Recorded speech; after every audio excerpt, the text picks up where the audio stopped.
እንዳንጠፋ ተነስተህ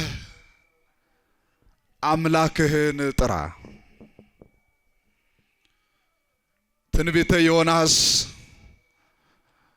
ምዕራፍ 1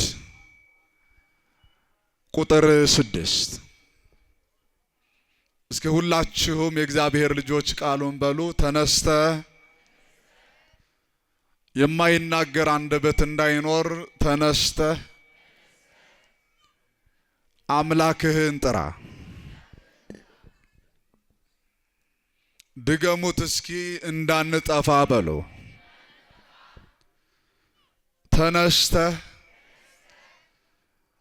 አምላክህን ጥራ።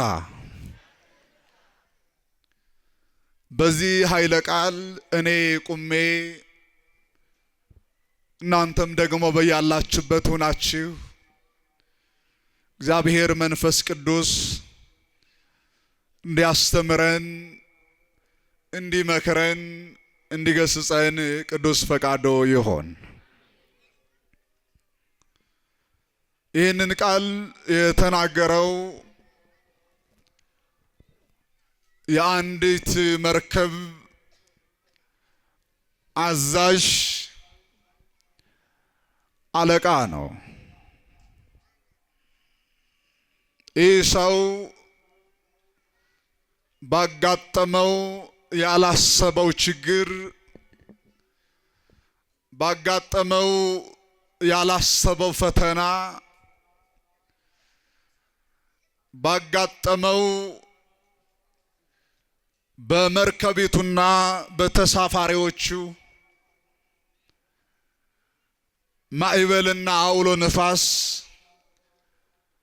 የተነሳ በዚያን ጊዜ ተኝቶ ለነበረ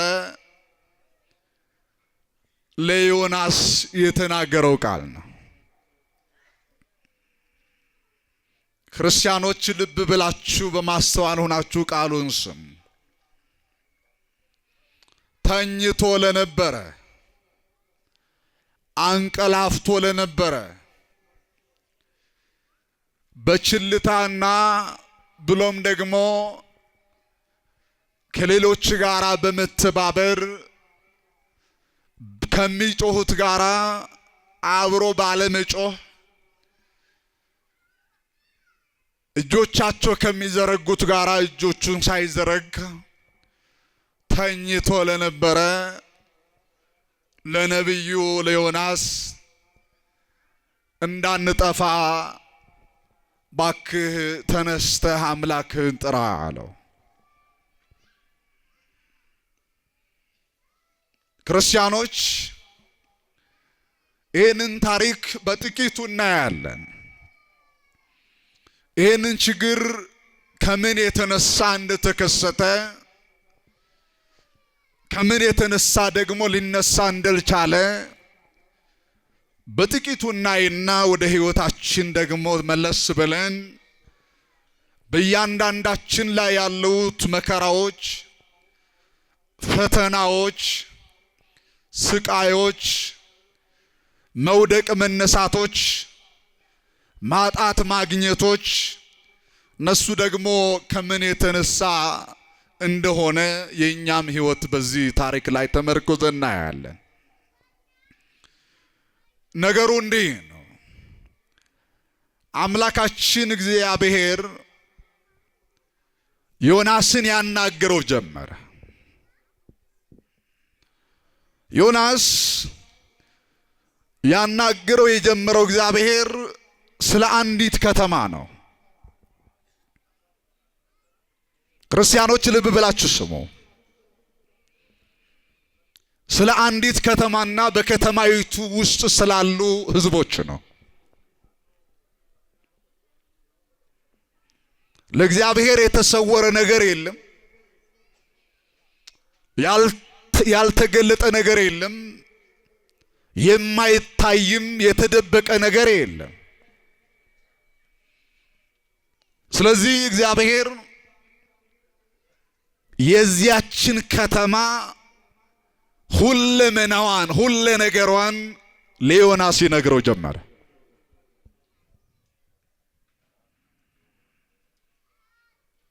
የነነዌ ከተማ እና በውስጧ ያሉትን ሰዎች ሙሉ ተግባራቸውን፣ ሙሉ አካሄዳቸውን፣ ሙሉ ሕይወታቸውን ለዮናስ ተረከለት። የተረከለት ግን በጣም ጥሩ በሆነ መንገድ አይደለም።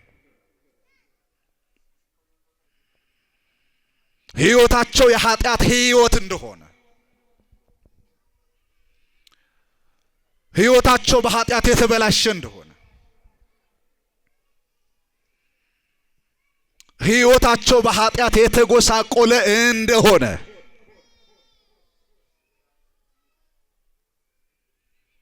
ልባቸው በኃጢአት የዛገ፣ ሐሳባቸው በኃጢአት ድውይ የሆነ፣ ተግባራቸው ደግሞ በሰው ፊትና በእግዚአብሔር ፊት እጅግ የከፋ እንደሆነ፣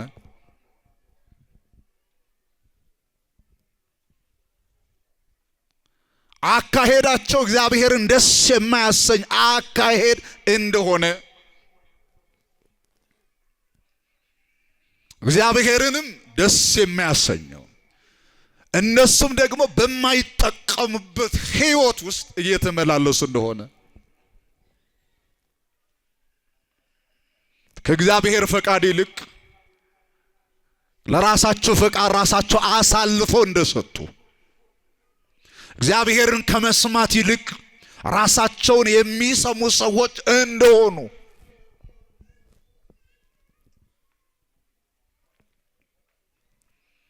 የእግዚአብሔር ቃል ሙሉ በሙሉ ከልባቸው የጠፋባቸው፣ ከአእምሯቸው የተሰወረባቸው፣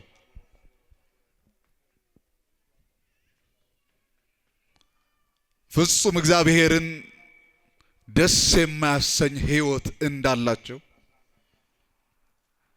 እግዚአብሔር ለዮናስ እጅግ ስለሰፋው ኃጢአታቸውና በደላቸው ነገረው። መቼም ክርስቲያኖች በዚህ ጉባኤ ላይ ያላችሁ እግዚአብሔር አያውቀኝም፣ እግዚአብሔር አያየኝም የሚል እምነት የላችሁም ብዬ አስባለሁ።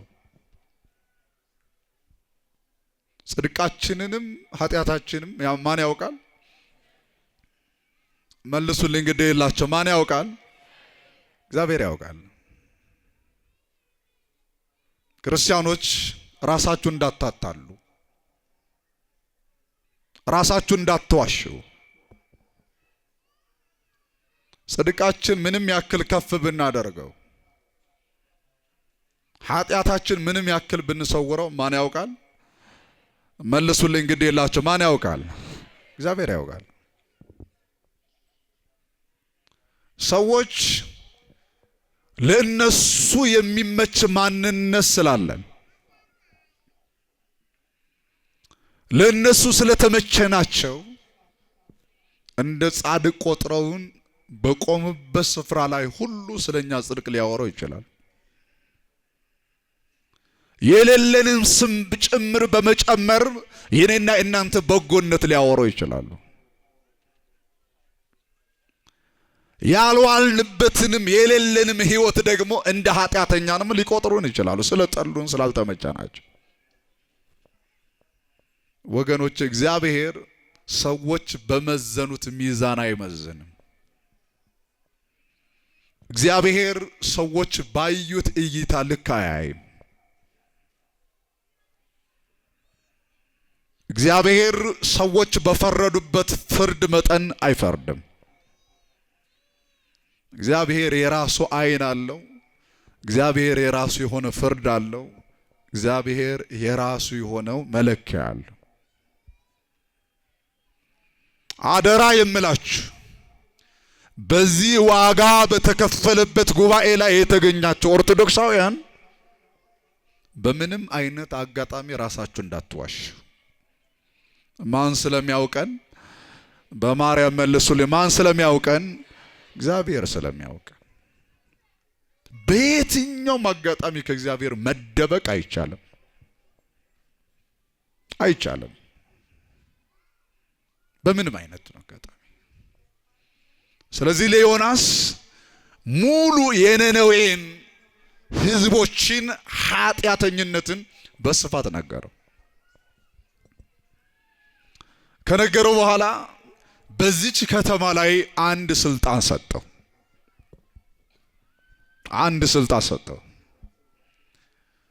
የሰጠው ስልጣን ምንድነው?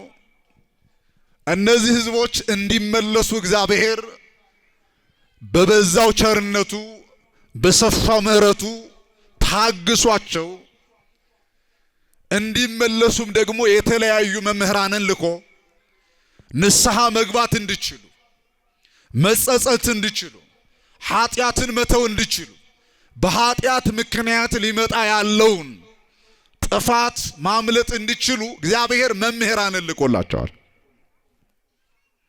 እንደምን ዋላችሁ? ምንን ልኮላቸዋል? መምህራንን ላከላቸው። እግዚአብሔር ቸር ነው። እግዚአብሔር ታጋሽ ነው። እግዚአብሔር መሐሪ ነው። እግዚአብሔር አይቸኩልም። በደንብ ስሙ። በነገራችን ላይ እግዚአብሔር ስለማይቸኩል ነው ዛሬ ነው የደረስነው። ክርስቲያኖች በደንብ አስመራችሁ ስሙ። እግዚአብሔር ስለማይቸኩል ነው ዛሬ ነው ያየናት። እግዚአብሔር እንደኛ ችኩል ቢሆን ኑሮ፣ እግዚአብሔር ለቁጣ ችኩል ቢሆን ኑሮ፣ እግዚአብሔር ታጋሽ ባይሆን ኑሮ እኔና እናንተ አይደለም እዚህ አውደ ምሕረት ላይ መገኘት ይቀርና በምንኖርባት ደሳሳ ጎጆ እንኳን ውለን ማደር አንችልም። ታውቃላችሁ ኃጢአታችንን፣ ታውቁታላችሁ ጥፋታችንን፣ ታውቁታላችሁ በደላችንን፣ ታውቁታላችሁ ከስህተት ተለይተን የማናውቅ በዚህ የተነገረንን በዚህ የምናሾልክነን እያየን የማናይ ደግሞም እየሰማን የማናስተውል እግዚአብሔር ስንቴ እንደታገሰን ታውቃላችሁ። ስንቴ ኃጢአት ሰራን፣ ስንቴ በደልን፣ ስንቴ አጠፋን፣ ስንቴ አመፃን አደረግን፣ ስንቴ እግዚአብሔርን ወጋ ነው አይደል?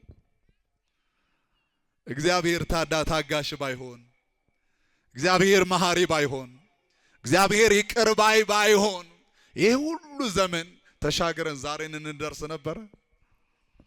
እስኪ መልሱልኝ፣ እንደርስ ነበር ወይ? ራሳችሁ ታውቁታላችሁ እኮ ኃጢአታችሁን። ወጣቶች፣ ወንድሞቼ፣ እህቶቼ፣ አባቶቼ፣ እናቶቼ ሁላችን እኮ የሰራናትን ኃጢአት እኮ እናውቃታለን።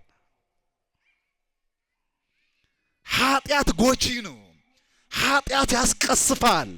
ኃጢአት በረከትን ያስወስዳል። ኃጢአት ገዳይ ነው። ታዲያ ለምንድን ነው ያልሞት ነው? ለምንድን ነው ያልሞት ነው? ለምንድን ነው ያልጠፋ ነው? ለምንድን ነው እስከዚች ቀን ድረስ ያለ ነው? ለምንድን ነው ዘመናችንን የረዘመው? ለምንድን ነው አድረን የምንውለው ውለን የምናድረው? በልተን እየጠገብን ነው፣ ለብሰን እየሞቅን ነው፣ ጠጥተን እየረካን ነው። ለምን ይመስላችኋል?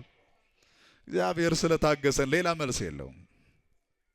እግዚአብሔር ስለማረን፣ እግዚአብሔር ምሕረቱ ከኛ ስላላረቀ፣ እግዚአብሔር ደግነቱ ርህራሄው ከኛ ስላላራቀ፣ እግዚአብሔር በኃጢአታችን ስለታገሰን፣ እግዚአብሔር ምሕረቱ በእኛ ላይ ስላበዛ ነው። እስኪ አንድ ቃል በሉ፣ ያልጠፋ ነው በሉ እስኪ። ግን እንደዚህ አይደለም ማቃችሁ። ዛሬ ጸባያችሁ ተቀይሯል አይደል? ተናገሩ፣ ያልጠፋ ነው በሉ። በሉ ጮክ ብላችሁ፣ ያልጠፋ ነው። ከእግዚአብሔር ምሕረት የተነሳ ነው። ነብዩ ኤርምያስ ነው ይሄንን ያለው። ያልጠፋ ነው ኃጢአት ስላልሰራን አይደለም፣ አመፀኞች ስላልሆንን አይደለም፣ በደለኞች ስላልሆንን አይደለም፣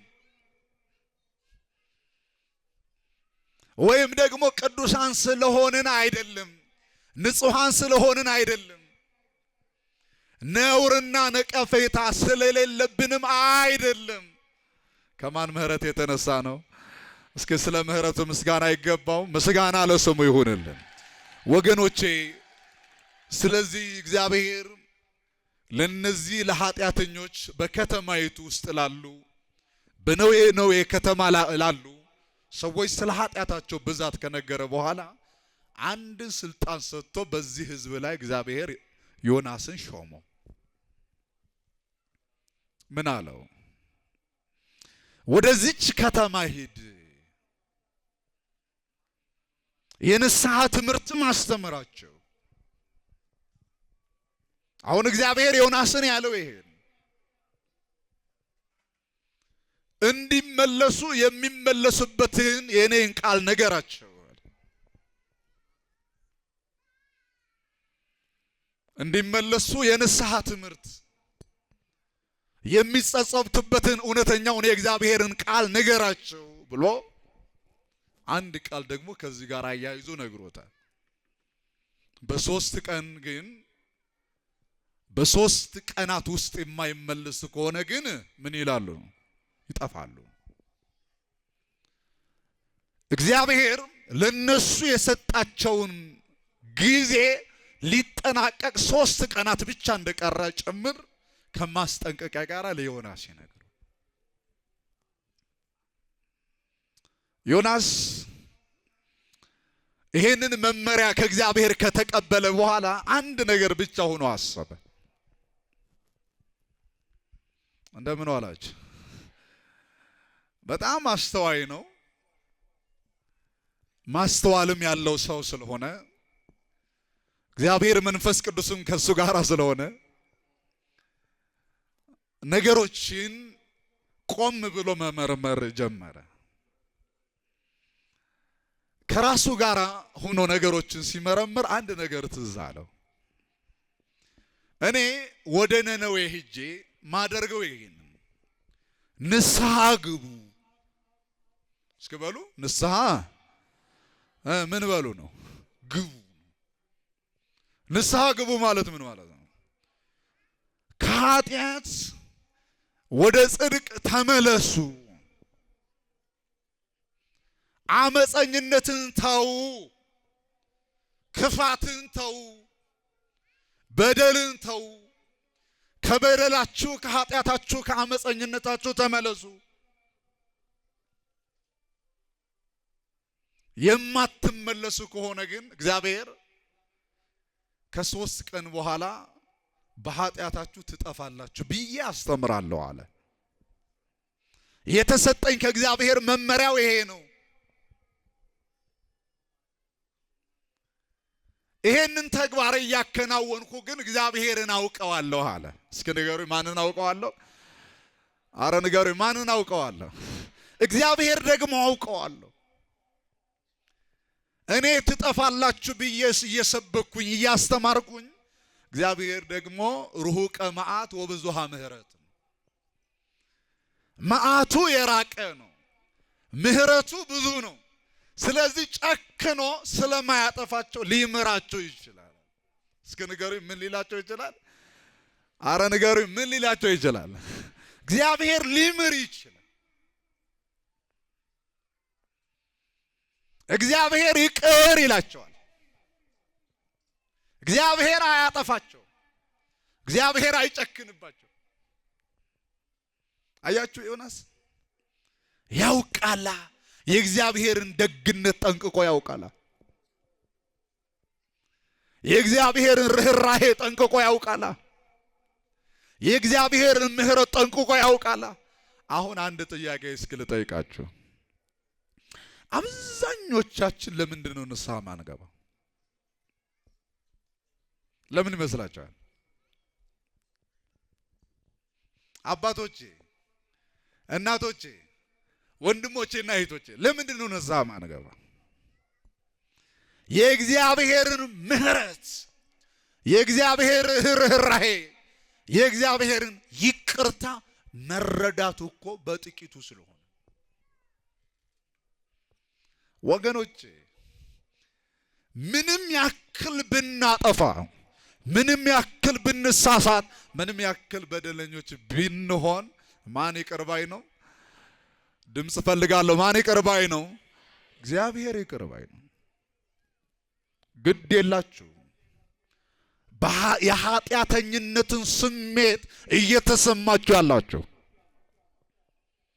እንደኔ ያለ በደለኛ የለም፣ እንደኔ ያለ አመፀኛ የለም፣ እንደኔ ያለ ክፉ የለም፣ እንደኔ ያለ በእግዚአብሔር ፊት ባለመታዘዝ የሚመላለስ ሰው የለም በማለት ህይወት ውስጥ ያላችሁ ኦርቶዶክሳውያን ግድ የላችሁ።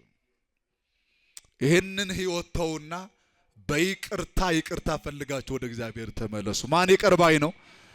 እግዚአብሔር ይቅር ባይ ነው። ስለዚህ ዮናስ ይህንን ስለሚያውቅ እግዚአብሔር ለሚምራቸው፣ እግዚአብሔር ይቅር ለሚላቸው እኔ ለምን ሐሰተኛ ሰባኪ ይባላለሁ ባለና ከእግዚአብሔር ኮበለለ። እስኪችን ቃል በሉልኝ፣ ከማን ኮበለለ? ዋናው ትምህርታችን እዚህ ላይ ነው። ከማን ኮበለለ? ከእግዚአብሔር ኮበለለና ወደ ነነዌ መሄድ ትቶ ወደ ተርሴስ ጉዞውን አቀና።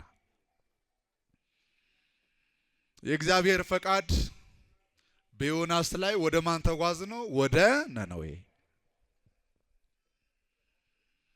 ዮናስ ደግሞ ወደ ተርሴስ። ያሳያችሁ ኦርቶዶክስ።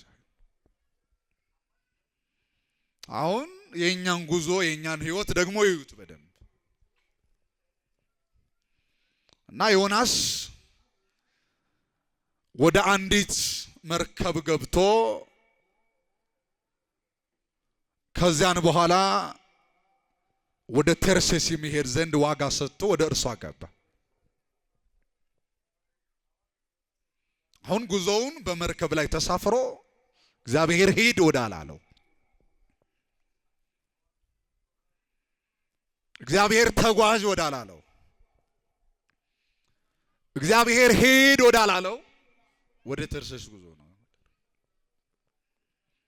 በጉዞው ላይ የገጠመው ነገር እንገራችሁ። እግዚአብሔርም በባህሩ ላይ ታላቅ ነፋስን አመጣ። በባህር ላይም ታላቅ ማዕበል ሆነ። መርከቢቱም ልትሰበር ቀረበች። መርከበኞቹም ፈሩ፣ እያንዳንዱም ወደ አምላኩ ጮኸ። መርከቢቱም እንድትቀልላቸው በውስጧ የነበረውን ዕቃ ወደ ባህር ጣሉት። ዮናስ ግን ወደ መርከቡ ውስጠኛው ክፍል ወርዶ ነበረ፣ በከባድም እንቅልፍ ተኝቶ ነበር። ያሳያችሁ። አሁን እግዚአብሔር ዮናስን ሂድ ወዳላለው፣ ተጓዝ ወዳላለው በሚጓዝበት ጊዜ እግዚአብሔር መቼም ኃያል ነው።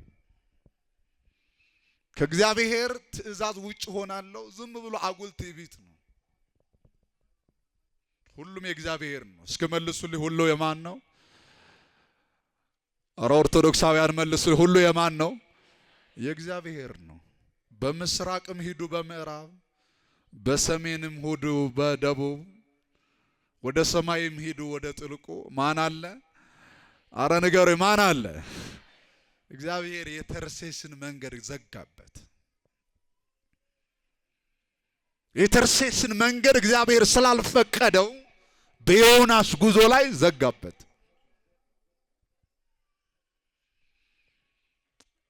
የዮናስ ጥፋት፣ የዮናስ መኮብለል የኦርቶዶክሳውያን ለሌሎችም መጨነቅ ተረፈ።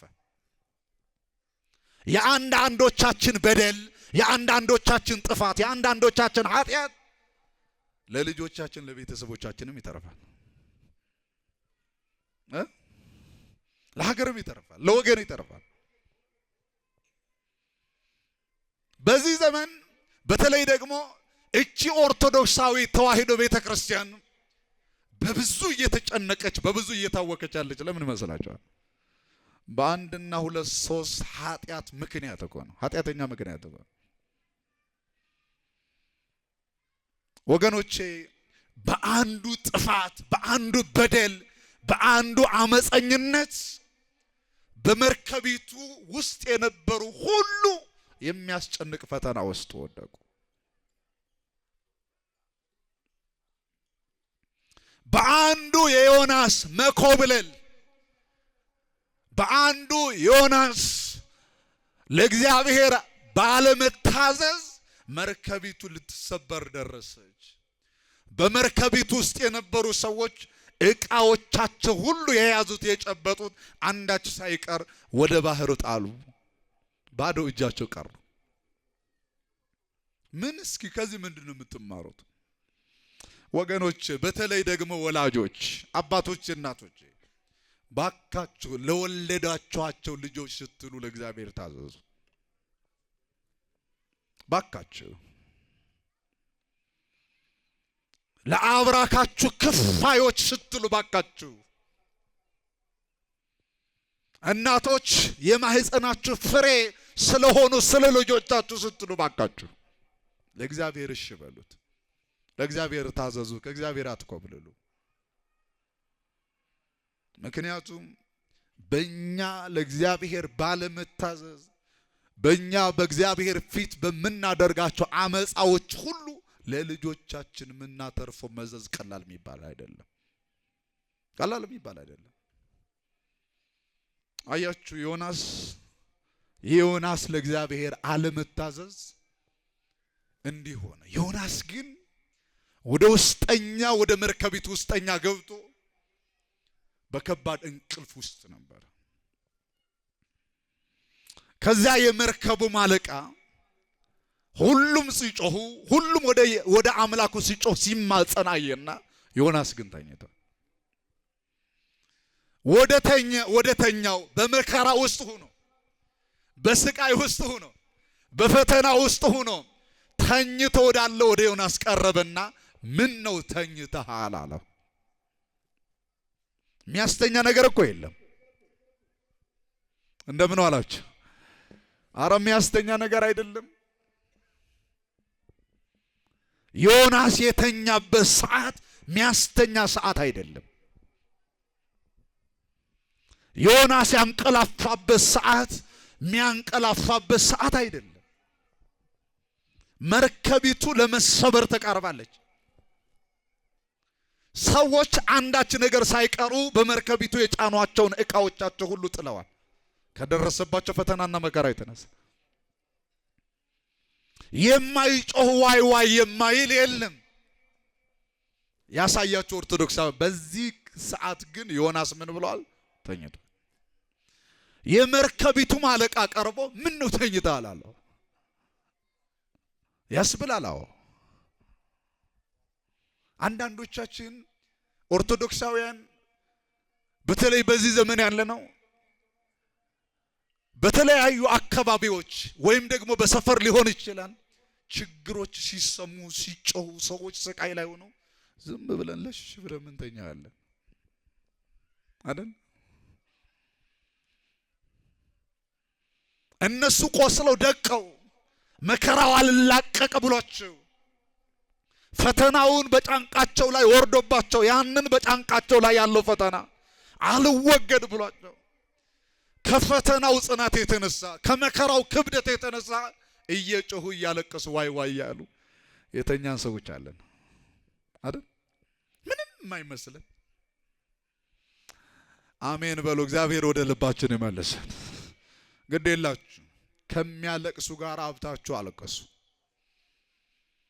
ከሚጸልዩ ጋር አብራችሁ ጸልዩ። ንስሐ ከሚገቡት ጋር አብራችሁ ንስሐ ግቡ። እጆቻቸው ወደ እግዚአብሔር ከሚዘረጉት ጋር እጆቻቸው ወደ እግዚአብሔር ዘርጉ። ስለዚህ ምን ነው ተኝተሃል አለውና እንዳንጠፋ እግዚአብሔር ያስበን እንደሆነ አለ። እስኪ በሉ እንዳንጠፋ በሉ። እግዚአብሔር ያስበን እንደሆነ ተነስተህ አምላክህን ጥራ። አዎ እግዚአብሔር ካሰበን እግዚአብሔር ከራራልን እግዚአብሔር ካየን ይሄ ጥፋት እናልፈዋለን።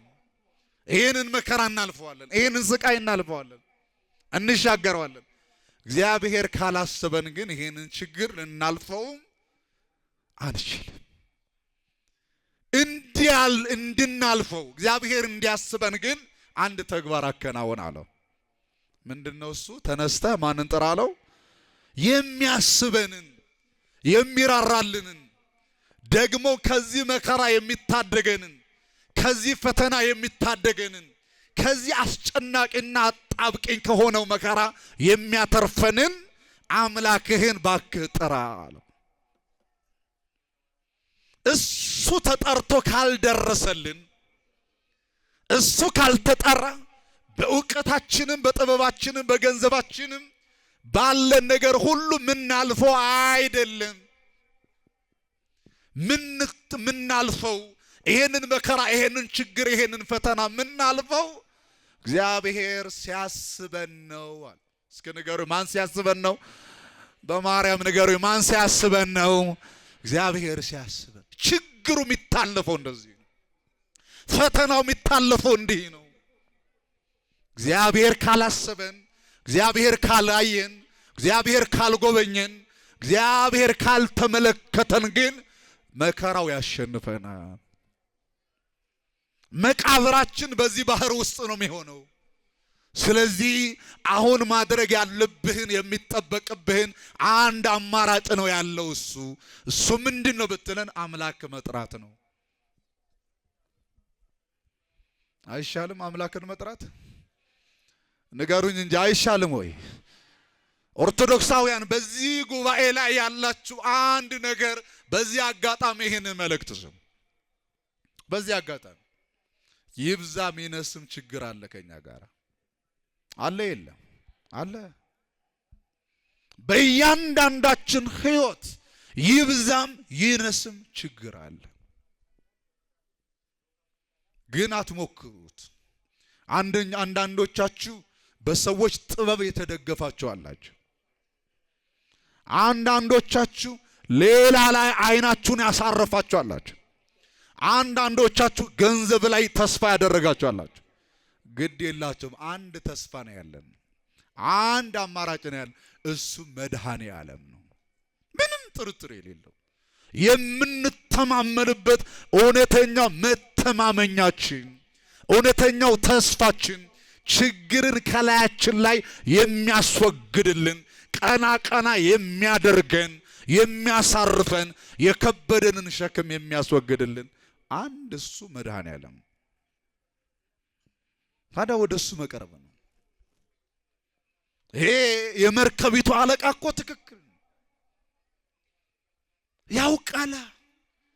የቀደሙት በመጽሐፍ ቅዱስ ብዙዎቹ ለእግዚአብሔር ባለመታዘዛቸው ጥፋትን ስበው አስገድደው ወደ ህይወታቸው አምጥተዋል። ለእግዚአብሔር አለመታዘዝ ማለት ጥፋትን፣ መከራን፣ መጥፎ ነገሮችን ስቦ ወደ ህይወት ና ብሎ ማስገባት ማለት ነው። ለማን አለመታዘዝ? ድምጽ ፈልጋለሁ። ለማን አለመታዘዝ? ለእግዚአብሔር አለመታዘዝ። እግዚአብሔርን እሺ አለ ማለት ኦርቶዶክሳውያን ጥፋትን፣ በረከት አልባነትን እንዲሁም ደግሞ ሌሎችን ለህይወታችን የማይጠቅሙንን ነገሮችን አረኑ ብሎ በግድ ወደ ህይወት ጣልቃ ማስገባት ነው። ግድ የላቸው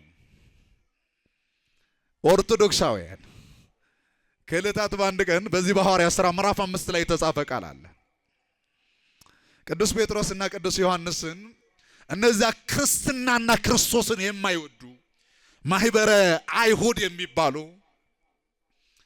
አመጡና በሸንጎ ፊት አቆሟቸውና ብዙ ነገር ማስፈራሪያ ተናገሯቸው። እንደምን ዋላችሁ አላችሁ አይደል? እግዚአብሔር ለዘላለም ያኖራችሁ። እና በጣም ብዙ የሚያስፈራ ነገር ተናገሩ። በዚህ ሰው ስም ምድሪቱን፣ በዚህ ሰው ስም ትምህርትን በትምህርታችሁ ምድርን ሞላችኋል እያሉ ብዙ ማስፈራሪያ፣ ብዙ ዛቻ ተናገሩ። ይሄንን ካለ በኋላ ቅዱስ ጴጥሮስ አንድ ነገር ተናገረ። ለሰው ከመታዘዝ ይልቅ ለእግዚአብሔር መታዘዝ ይገባል። እስኪ ይሄንን ቃል ድምጻችሁን ጮክ ብላችሁ ተናገሩ። በማርያም ለሰው በሉ እስኪ። አላላችሁም? ለሰው ከመታዘዝ ይልቅ ለእግዚአብሔር መታዘዝ ይገባል። ለማን መታዘዝ ይገባል? ለእግዚአብሔር ነው መታዘዝ እንጂ። ለምን አንቃጠልም? ለምን አናርም?